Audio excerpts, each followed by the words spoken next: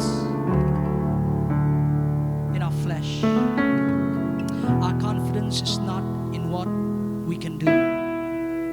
Our confidence is not in ourselves, Lord. We may boast that we love you. We may boast that we love you. But when everything is said and done, you know everything, Lord. You know everything. You know, Lord, that we love you. And we just want to honor you, Lord. With all that we are, with all that we have, with all that we ever hope to be, we want to honor you, Lord. We want to honor you. We want to honor you, Lord. Father, we just want to thank you for this morning. We thank you for your awesome presence in our midst. We thank you, God, that you are a just God. You speak and nothing falls to the ground. You said when 2 or 3 are gathered in your name, you are there. We know that you are here, Lord. We thank you, Lord God. We pray as you've been with us during this service, you will be with us in the second service as well. Lord, we want to hear your voice again because we want faith to arise in each and every one of us. We thank you, Lord God. We thank you. You are good and your mercy endures forever. As we leave this place, Lord, as we take a break before the second service, we pray that you will continue to be with us, Lord.